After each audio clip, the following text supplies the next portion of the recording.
Hey everybody, how's it going? Chris Hernandez here, back with another one. In today's video, I'm actually going to do a training on a main component, a very important component when it comes to e-commerce as a whole. When you're trying to scale your store, you're trying to improve conversions, right? And something's not working, right? This could be one of the pillars, as I say. E-com is divided, it's mainly of a puzzle of multiple moving parts. And in order for you to be successful and get a lot of conversions, you need to have moving parts that are congruent and are both adaptable and always constantly innovating, right? So what do I mean by that? So I'm gonna actually share my screen here and then with my whiteboard, and I'm gonna break down specifically what do I mean by the main components when it comes to copywriting, right? Writing copy. So I see a lot of people here tend to struggle and tend to not put a lot of focus when it comes to copywriting, right? Mainly copywriting is very, very important, and you have different forms of copywriting, right? You have long copy and you have short copy, right? Depending on your niche, depending on your market, your copywriting is going to suit and it's going to be better in different scenarios. That's why it's always important to test as well. But with that being said, I want to break down specifically, right, the pillars, how my team and I, we develop our ad copy for our clients and how we're able to see some success. So mainly as a whole, let me break down specifically the main components of copywriting, right? So copywriting, ad copy. Well, I'm gonna break it down into like the parts of ad copy typically we see. Well, the main thing, the first thing any consumer sees is the headline, right? Headline is super, super important in your space, and this is the first thing, like I said, typically what the prospect sees on your ad, right? The headline. So you want to make sure that's compelling and unique, right? Well, what do I mean by compelling and unique? Well, it's somewhat out of the ordinary, right? Think about it. People are scrolling through their feeds constantly, right? And then if they see a compelling headline, boom. Specifically in, let's say they're having a problem. Let's say you're selling a dog product in the dog niche, and boom, your headline speaks directly to them. Well, they're going to stop what they're doing. They're going to read the ad copy, and then more than likely they're going to click on the website just because of that compelling headline alone. But the thing is, right, what makes a headline compelling? Well, you need to have somewhat of a unique claim, right? And it all comes down to your market and how well you understand your market. What do I mean by headline? Well, a compelling headline basically talks to the consumer in a way that grabs their attention. So if I'm in the dog space, I do a lot of research. I understand that in the dog market, let's say there's a specific issue with hydration, right? It's hot outside, summer. A dog needs a specific, there's an issue, right? Hydration, long walks, or whatever, right? A compelling headline will be save your dog's life using this product right here, right? Displaying. So a headline is basically you're making like a compelling statement, a compelling claim, but also you're backing that up by a solution from your product. You're giving the benefits of your product, right? So a headline doesn't have to be too crazy, but it has to be unique and compelling specifically to your market. And then I believe if you want to really lock in on copywriting, you gotta study, look at the boron letters, right? Look at Ogilvy on advertising, right? I have this Dan Ogilvy. I got his book right here. Right here, right? I'm currently reading this. Cash advertising, different couple copywriting books if you really want to lock in, right? But as I was saying, headline, compelling, unique, talks to the market. What's after that? Well, you have the body text, right? And this is where you can either write short or long copy, right? I don't, for me, right, in the ecom space, people have short attention spans already, right? If we're running creatives that are video creatives, I like to keep my ad copy somewhat short because the creatives typically do all the work for us. If it's a video creative, right, showing the product in action, and then showing, like, displaying the product as it's working. So I keep, depending on the creative, it's an image, right? Typically I like sticking with longer forms of copy because you're able to set an image, right? So initially when it comes to the body, right, depending on if you're doing short or long, right, I like to set up my body right after the headline. we have the body text. And typically the way I like to set up my body text is simply by first, like we have a compelling headline off the right from the start, right? A compelling headline. So we need to fact check this, and we need to back it up with some authority and some results. So the way I like to have, I like having a compelling headline, and then going into talking about the pain.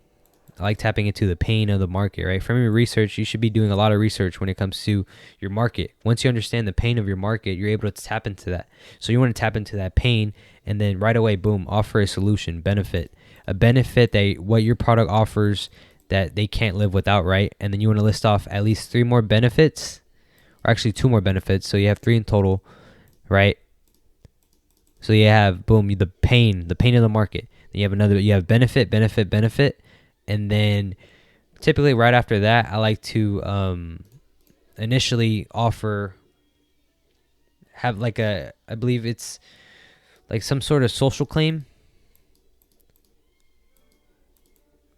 plus like your offer, right? So this is optional, but like think about it. So at the end of that bottom text, right, where it has like the title of your it has like your offer, it gives a link to the website for your ad, right?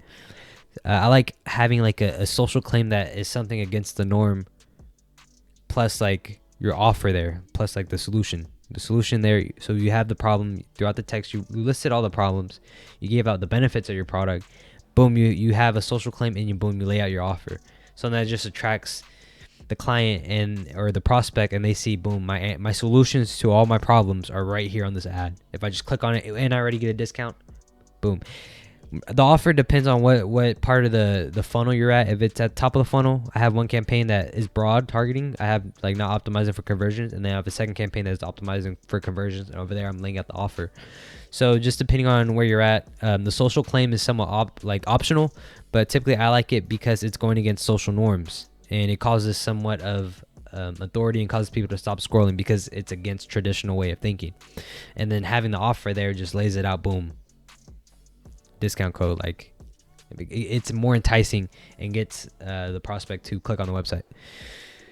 When it comes to, I should have tapped into this first, but I mean, we'll go along as we learn. But market research is super huge. If you're not researching your market, then you're not going to understand what to write about, right? For me, I like to research on Reddit forums, online forums. People give all their problems out on Reddit, which is an underrated tool.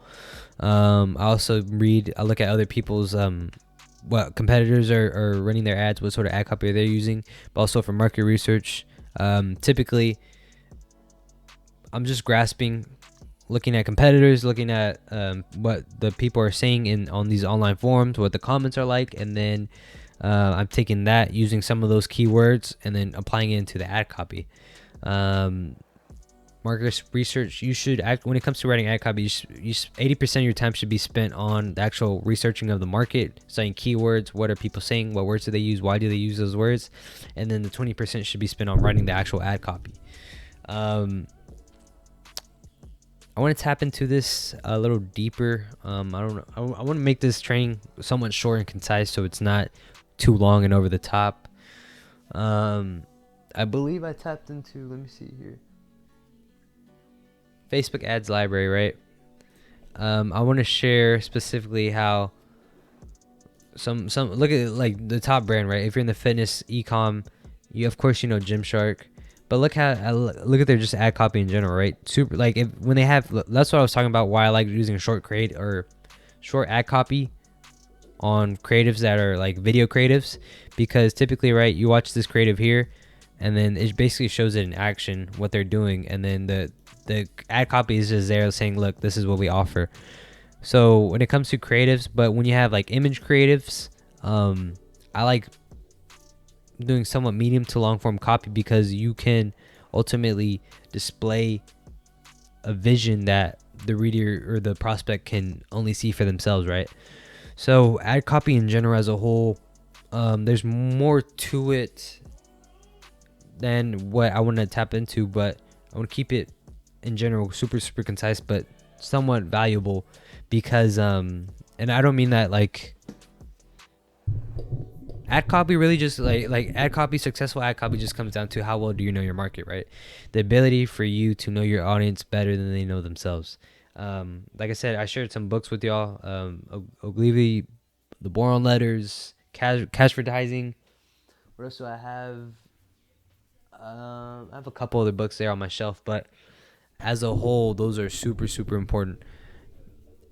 And then as you progress and as you practice your ad copy and as you continue to test your ad copy, and your ad copy forms are ultimately going to get better. But I just remember it came to my head, the types of ad copy, right? Type of ad copy. So when I think of ad copy, I'm simply thinking of two guys at a bar, right? Let's say two dudes are at a bar and they're just talking. They're having conversation. Their words are not over the top, not super innovative, just simple A to B conversation, informal talk. So I suggest, right, if you're writing ad copy, write it in somewhat of an informal way, but it's still valuable, but informal in a way that's easy to read, that somebody can look into your ad, be intrigued by it, want to learn more about it, scroll down, and then boom, click your website. So don't overthink your ad copy. Keep it somewhat informal. Keep it very attractive and compelling, and you should see some success, guys. So hopefully this training helped you guys. If you want me to cover any other topics, comment them down below, and then I'll shoot some content on that. So hope you guys enjoy this video, and more content coming soon.